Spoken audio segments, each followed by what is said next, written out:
बिहार के मोतिहारी से एक बड़ी और अहम खबर सामने आई है, जहां इमारत-ए-शरिया के बैनर तले शुक्रवार की रात ईदगाह मैदान में तहफ़्फ़ुज़-ए-आफ़ाक़ कॉन्फ्रेंस 2025 का भव्य आयोजन किया गया। वक्फ संपत्तियों के संरक्षण को लेकर आयोजित इस कार्यक्रम में चंपारण के कोने-कोने से हजारों हजार की तादाद में लोग जुटे और सरकार के वक्फ कानून के खिलाफ एकजुटता दिखाई।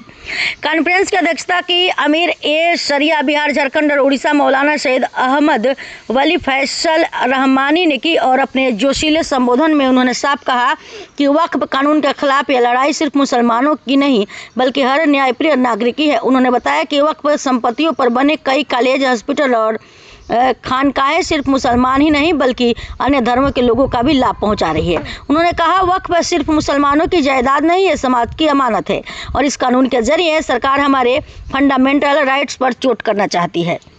वहीं कार्यक्रम में पूर्व विधि मंत्री और राजद विधायक डॉक्टर शमीम अहमद, प्रसिद्ध सर्जन और अंजुमन इस्लामिया मोतिहारी के सदर डॉक्टर तबरेज अजीज, पूर्व जेडीयू नेता डॉक्टर कासिम अंसारी, वक्फ बचाओ संविधान बचाओ संघर्ष मोर्चा सह इदारा ए शरिया के मौलाना रजा अहमदी एवं राजद विधायक सह जिला अध्यक्ष मनोज यादव समेत कई बुद्धिजीवियों और समाज सेवियों ने भाग लिया। वक्ताओं ने जोर देकर कहा कि वक्फ की मिल्कियत को बचाना हर मुस्लिम की जिम्मेदारी है। पाकिस्तान से किसको जरूरत नहीं है, मदरसे से किसको जरूरत नहीं है, मरकज से किसको जरूरत नहीं है, मदारिस से किसको जरूरत नहीं है, ईदगाह से किसको जरूरत नहीं है। तो सारे चीजों का आपका जुड़ाव ये औकाफ से है। एक कहानी कह करके मैं अपनी बात को खत्म करूंगा और वली रहमानी साहब का बात हम लोग सुनेंगे।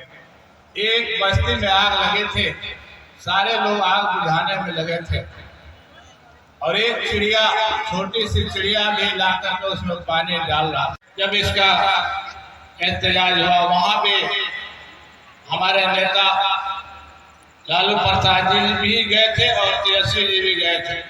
कहने का मेन मकसद यही है कि आज इस प्रदेश में और देश में जिस तरह की लड़ाई चल रही है, डिवाइड रूल चल रहा है कि आपस में बांटो और राज करो। ये देश सभी का है और ये देश संविधान से चलेगा और ये संविधान पर अगर कोई उंगली उठाएगा तो इसको हम लोग बर्दाश्त करने के लिए कभी से तैयार नहीं। और ये अमेंडमेंट करके इस बिल को लागू करके पहला ये एहसास कराया कि हम अगले दिनों में हम संविधान भी बदल देंगे, तभी भी आप कुछ नहीं कर सकते। अभी आप लोग ये जो करने के लिए हिमाकत कर रहे हैं, उनको इसकी शायद जानकारी नहीं है। लोगों की ताकत की वजह से सरकार बनती है, यही लोगों की ताकत की वजह से सरकार गिरती है। तो जिसने इसकी हिमाकत की है उसको कैसे हम बर्दाश्त कर सकते हैं।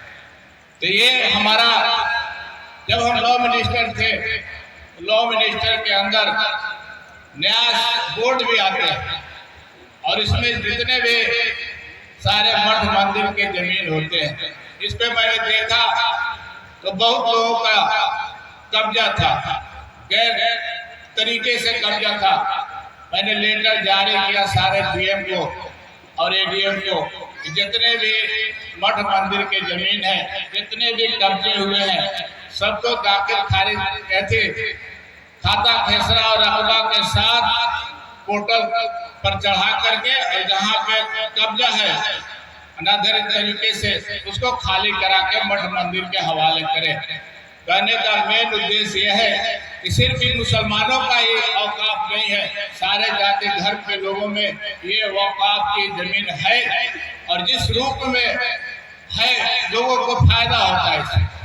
ये सिर्फ मुसलमानों पे ही के इस तरह के कानून ला करके हम इनको परेशान कर रहे हैं। कहने का मेन उद्देश्य ये है, मेन मकसद ये है कि आपकी ताकत वली रहमानी साहब को यहाँ का हीरो बना करके रखेंगे और ये हमारे